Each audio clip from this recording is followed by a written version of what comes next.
आइए मित्रों, हमारे YouTube चैनल स्वाध्याय में आपका हार्दिक स्वागत अभिनंदन। आज हम आपके लिए लेकर आए हैं प्रेरणादायक ज्ञानवर्धक ज्ञान चर्चा पौराणिक कथा नारद जी बने बंदर इस शीर्षक पर।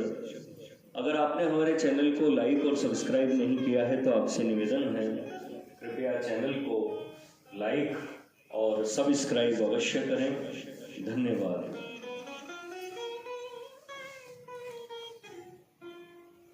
श्री नारद बड़े ही तपस्वी और ज्ञानी ऋषि हुए, जिनके ज्ञान और तप की माता पार्वती भी प्रशंसक थी। तभी एक दिन माता पार्वती श्री शिव से नारद मुनि के ज्ञान की तारीफ करने लगी। शिव ने पार्वती जी को बताया कि नारद बड़े ही ज्ञानी हैं, लेकिन किसी भी चीज का अहंकार अच्छा नहीं होता है। एक बार नारद को इसी अहंकार घमंड के कारण बंदर बनना पड़ा था। यह सुनकर माता पार्वती को बहुत आश्चर्य हुआ।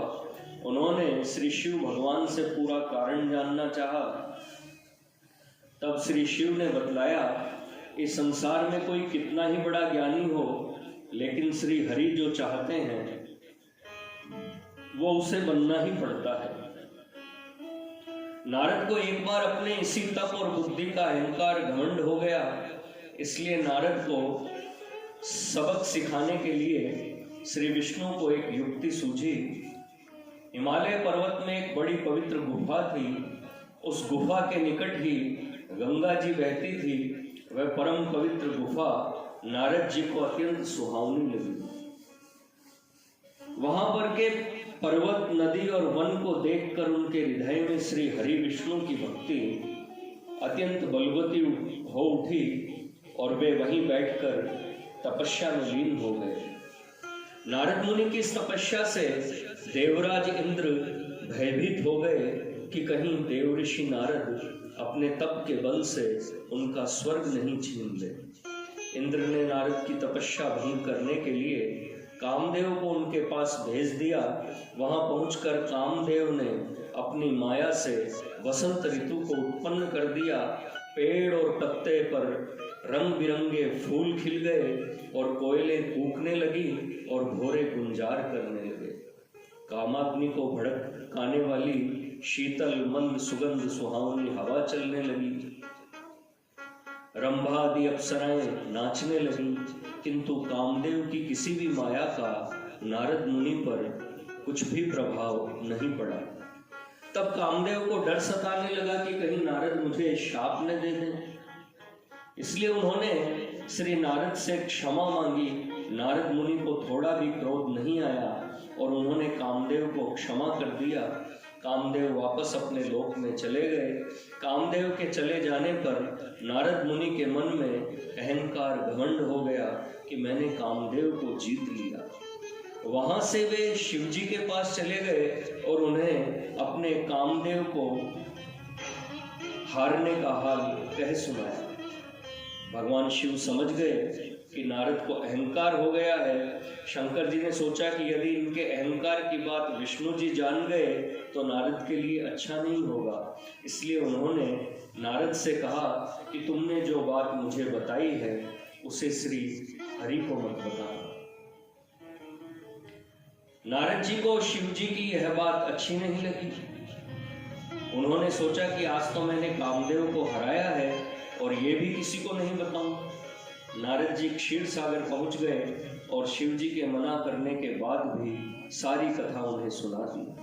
भगवान विष्णु समझ गए कि आज तो नारद को अहंकार घमंड ने घेर लिया है। अपने भक्त के अहंकार को वे सह नहीं पाते।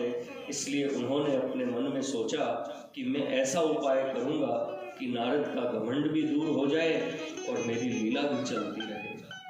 नारद जी जब श्री विष्णु से विदा होकर चले तो उनका अभिमान और भी बढ़ गया।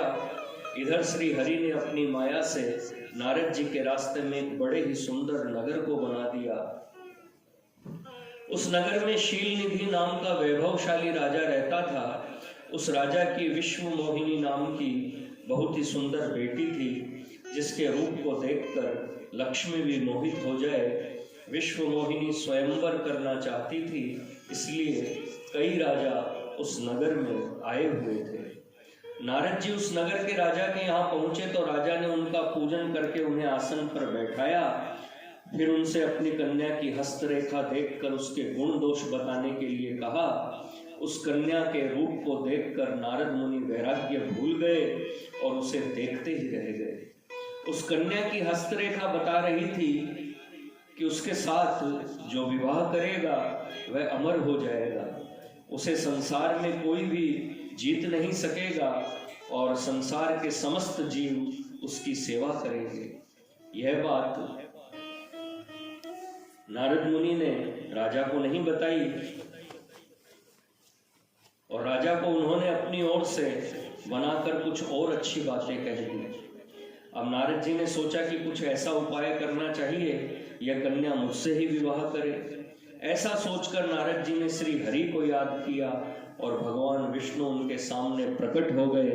नारद जी ने उन्हें सारी बात बताई और कहने लगे, हे नाथ, आप मुझे अपना सुंदर रूप दे दो ताकि मैं उस कन्या से विवाह कर सकूं।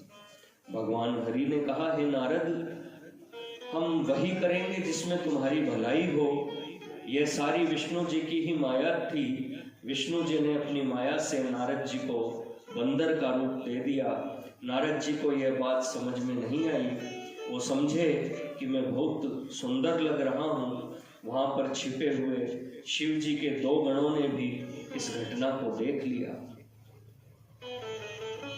ऋषिराज नारद तत्काल विश्व मोहिनी के स्वयंवर में पहुंच गए और साथ ही शिव जी के वे दोनों गण भी ब्राह्मण का रूप बनाकर वहां पहुंच गए। वे दोनों गण नारद जी को सुनाकर कहने लगे कि भगवान ने इन्हें इतना सुंदर रूप दिया है कि राजकुमारी सिर्फ इन पर ही रिझेगी। उनकी बातों से नारद जी मन ही मन बहुत खुश हुए। स्वयं भगवान विष्णु भी उस स्वयंवर में एक राजा का रूप धारण कर आ गए। विश्व मोहिनी ने कुरूप नारद की तरफ देखा भी नहीं और राजा रूपी विष्णु के गले में वरमाला डाल दी। मोह के कारण नारद मुनि की बुद्धि नष्ट हो गई थी। राजकुमारी द्वारा अन्य राजा को वरमाला डालते देख वे परेशान हो उठे। उसी समय शिव जी के गणों ने ताना कसते हुए नारद जी से कहा, जरा दर्पण में अपना मुंह तो देखिए। मुनि ने जल में झांक कर अपना मुंह देखा और अपनी कुरूपता देखकर गुस्सा हो उठे। गुस्से में आकर उन्होंने शिव जी के उन दोनों गणों को राक्षस हो जाने का शाप दे दिया। उन दोनों को शाप देने के बाद जब मुनि ने एक बार फिर से जल में अपना मुंह देखा तो उन्हें अपना असली रूप फिर मिल चुका था। नारद जी को अपना असली रूप वापस मिल गया था, लेकिन भगवान विष्णु पर उन्हें बहुत गुस्सा आ रहा था, क्योंकि विष्णु के कारण ही उनकी बहुत ही हंसी हुई थी। वे उसी समय विष्णु जी से मिलने के लिए चल पड़े। रास्ते में ही उनकी मुलाकात विष्णु जी, जिनके साथ लक्ष्मी जी और विश्व मोहिनी भी थी, उनसे हो गई। उन्हें देखते ही नारद जी ने कहा, आप दूसरों की खुशियां देख ही नहीं सकते, आपके भीतर तो ईर्ष्या और कपट ही भरा हुआ है। समुद्र मंथन के समय आपने श्री शिव को बावला बनाकर विष और राक्षसों को मदिरा पिला दिया और स्वयं लक्ष्मी जी और कौस्तुभ मणि को ले लिया। आप बड़े धोखेबाज और मतलबी हो, हमेशा कपट का व्यवहार करते हो। हमारे साथ जो किया है उसका फल जरूर पाओगे। आपने मनुष्य रूप धारण करके विश्व मोहिनी को प्राप्त किया है, इसलिए मैं आपको शाप देता हूँ कि आपको मनुष्य जन्म लेना पड़ेगा। आपने हमें स्त्री से दूर किया है, इसलिए आपको भी स्त्री से दूरी का दुख सहना पड़ेगा। और आपने मुझको बंदर का रूप दिया, इसलिए आपको बंदरों से ही मदद लेना पड़ेगी। नारद के शाप से श्री विष्णु ने पूरी तरह स्वीकार कर लिया और उन पर से अपनी माया को हटा लिया।